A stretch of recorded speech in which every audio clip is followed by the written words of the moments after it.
What is up, everybody? Thank you for stopping by to talk a trio of Dynasty trades involving Jaylen Waddle.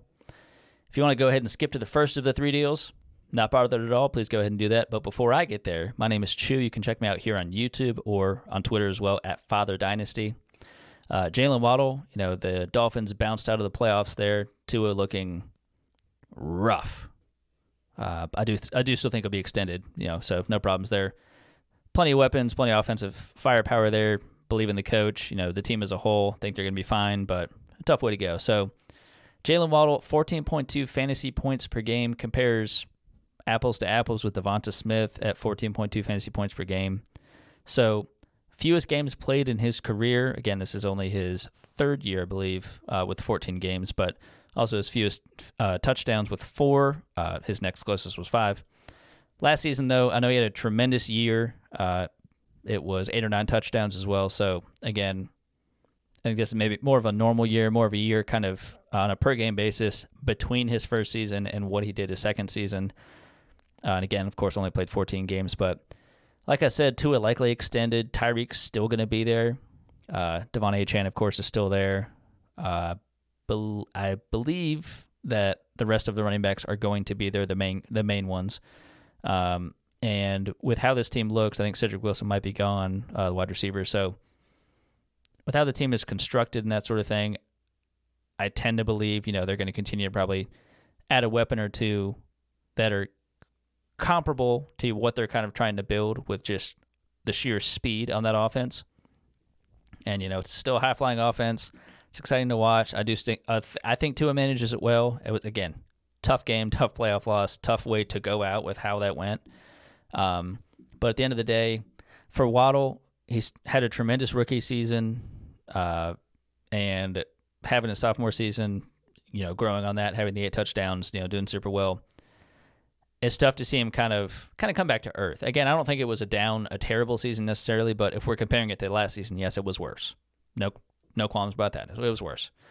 But at the end of the day, I feel like for most people, when they think of Waddle, it's interesting because part of it is kind of waiting. When does Tyreek go? When is he done? You watched him play. He's not done yet. And I know he didn't get his 2,000 yards in the season. It's not like I think he's going to be playing until he gets that 2,000 yards in the season, but we watched him play. He talked about, I think prior to the season, or maybe even early in the season, talking about, what his contract is like now. And maybe once it's up, he's done. He's hanging up his cleats, so to speak. He'll be 32 once that's when it's all said and done, maybe 33. But at the end of the day, I mean, you watch him play, and the offense he's in right now, he was built for this offense. And again, it's not like he was bad on the Chiefs by any means, but he was built for this Miami Dolphins offense. So I'd be hard-pressed to think he's going to bounce out of there. So looking at keep, trade, cut, they have Jaylen Waddle as the wide receiver 12. That is one behind Nico Collins, one ahead of Devonta Smith. I have him ranked pretty closely at as the wide receiver 11. I think a lot of people, they see him as back-end wide receiver 1, early wide receiver 2. The trick is a lot of it really does hinge on Tyreek Hill. What is he going to do now that you have Devon Achane? So that's a couple less targets and that kind of thing going to Waddle. But I feel like Waddle's role has been fairly consistent. And again, it was him missing a couple of games this season with injuries, so that will hurt him regardless of what his target share is going to be. So at the end of the day, they know what they have in Waddle. I think they trust that. They know he's a pretty key cog in the offense. And, coming back, have a healthy season, which no one can predict is it going to be an injury-riddled season or a healthy season. You always hope for healthy. But overall, Jaylen Waddle's a talented player. Even once Tyreek's gone, I mean, they still spread it around. Their coach is still able to make the best use of some very electric, explosive weapons. Hell, even Durham Smythe got a decent amount of touches. Not a lot. Believe me, not a lot. But, everyone's going to get the ball as much as they possibly can. And, it's a very creative, very fast-paced offense. So, anyway, jumping into the first of the 3 trades, we've got a 12-team start 10, half-point PPR, half-point 10 in premium. Jaylen Waddle, Lamar Jackson, Tank Bigsby, and a 2024 third. All of that for Anthony Richardson and a 2024 first. tugging at my heartstrings because Anthony Richardson is my guy. So disappointed to see him go down with an injury that early in his rookie season, but wow, he looked good. If I'm looking at this, kind of comparing Richardson over Jackson, again, in Dynasty rankings, currently I have Lamar Jackson over Anthony Richardson by only a few spots, max 2 spots, I want to say. But Tank Bigsby in the 2024 third, it's not nothing. I never think those, thirds and other ancillary players are nothing. But in the grand scheme of things, we're really looking at it as Jaylen Waddle and Lamar Jackson for Anthony Richardson in the 2024 first. To me, I am so excited of what Anthony Richardson can be and is going to be.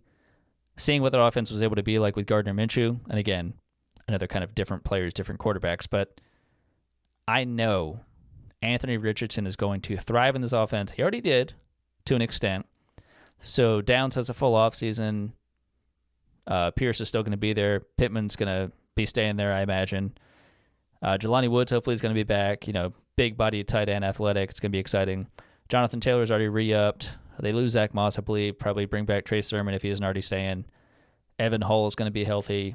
I have to believe they're going to probably draft another wide receiver, so Alec Pierce can become depth, and then there's going to be another outside receiver. So overall, it's going to be a lot of excitement for Anthony Richardson and the Colts.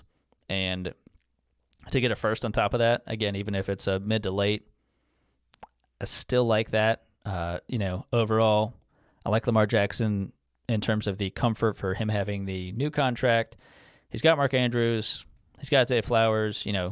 There's weapons there. They're figured out the running back room at this point. Keaton Mitchell looked good. So, yeah, it's not too tough for me to pick against Anthony Richardson. Again, they do have Waddle and Lamar Jackson on one side, but I'm going Anthony Richardson the 2024 first. So, jumping over to the second of the 3 deals, we've got another 12-team start 10, half PPR, no tight end premium. Doesn't matter, no tight ends involved in this one, though.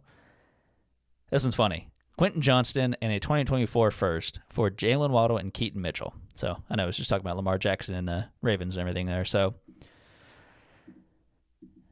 as someone who traded for Quentin Johnston in one of my leagues, probably halfway through the year, not a crazy overpay. I think his value, he's not someone who I sincerely believed in coming into the season, but at a certain point, I understand I have biases, and everyone has their price. If you maybe are able to get someone in the first, back into the first, and end up having to trade them for a slight discount later in the year, you read the tea leaves and you see maybe he's not what some people thought he was going to be. Those drops have been horrendous, and with the sheer number of injuries that had to happen in that wide receiver core, for it to then eventually have him get a level of an opportunity, but still not anything tremendous, was pretty telling. And again, I know we've been jaded by the Justin Jefferson rookie seasons and Jamar Chase's and even Jaylen Waddle's, but man, Quentin Johnston's rookie season was not good. And again, I know you're adding the first on there, but to have Jaylen Waddle and Keaton Mitchell on the one side, I know Keaton Mitchell went down with the injury. I'm not sure what his timetable is when he's going to be back. Even if it was quick, it's pretty late in the season, so we'll see how that goes. But for me, I'm taking Jaylen Waddle, taking Keaton Mitchell. Again, I think Waddle, he himself was worth a late first. It's the youth. He's shown to produce. He's in a very good offense. There's continuity with the coach. I assume Tua's coming back. Again, that feels like the safe pick there. I oftentimes even want to see a first on the other side. I don't want to have the hubris to think that I know I won't miss or I won't mess up on a draft pick even if it's a first. That's entirely possible. You can. So understand, sometimes kind of pick with what you know and pick with the structure of your team and what you believe. It's okay to take a risk every now and again, but this kind of feels like an unnecessary risk to think I can outsmart everyone and pick the first knowing the player that's going to hit and become the next, Justin Jefferson, Jamar Chase. Maybe there aren't any more of those in this upcoming draft class. We don't know. Jumping over to the third deal, the third and final deal. 10 teams start 11, full point PPR, and 1 point tight end premium. So this one, a little more interesting. So we've got Jaylen Waddle, Christian Kirk, and a 2024 first for CeeDee Lamb and a 2025 first. When I saw this, I was blown away in thinking, how on earth did they just move back a year, but still get that first? So it's, you have the first for 2024. I'll take the 2025. Okay. Like, I'm looking at this deal of like, yes, if you didn't have the, say if it was a 2025 second and CeeDee Lamb, I'm still taking that side. Like, you're still getting a first. Like, that's incredible. You know, looking at Waddle, again, at best, valued in Dynasty as a back end, kind of like 11, 12 wide receiver in Dynasty. Christian Kirk, before his injury, was having a very good year. I think he was playing a very good role in the offense. He and Evan Ingram were firing on all cylinders. Evan Ingram, I think, ended up being the tight end 2 or 3. And 24 first. But at the end of the day, CeeDee Lamb, he's my wide receiver 2 in Dynasty, and ending the season, still have first in 2025. Again, we had so many people not declare for the draft that we were expecting at different positions. Could be quarterback, running back, wide receiver, whatever, but so many that are now being pushed to 2025. And it's not to say that the same thing can't happen again. A lot of people we thought that are in 2025 going to be pushed to 2026. Could be because of NIL, could be, just not ready, want to go back and win a national championship. Who knows? But when I'm looking at this and I'm seeing CeeDee Lamb, I still don't understand why they are bringing back Mike McCarthy, but Dak is still there. There's a clear connection there. CeeDee Lamb is an absolute stud and still getting a 2025 first. Hands down. Give me CeeDee Lamb and a 2025 first. Thank you. Enough about that, though. I want to say thank you for stopping in, and let me know what you think about any of these trades down in the comments. Agree or disagree, and most importantly, let me know if you have a trade involving Jaylen Waddle that you maybe recently did, you're considering, you have it in your inbox, and you don't know if you want to take it or not. I love talking trades. I love other people kind of chiming in and kind of getting that kind of community kind of come together and kind of form some different thoughts, different opinions. So let me know in the comments what you think, and happy Dynasty.